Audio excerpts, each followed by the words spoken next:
Today we are going to learn about how to disable and enable our USB ports. Move your cursor closer to this PC icon. It can be my computer icon or maybe PC. Right click, come to manage, click, then under the computer management dialog box, move your cursor towards the device manager, you double click, then move towards the universal serial bus controller, you click, then below it you can choose any of your USB controllers like to disable. You can decide to disable this, right click and go to disable, click, then you can say yes.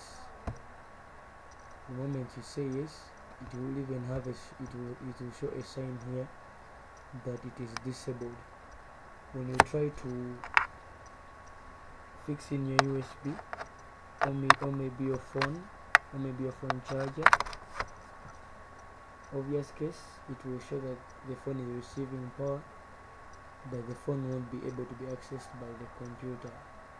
Like, you won't be able to connect the phone to the computer to access the files of the phones into the computer because that port is already disabled.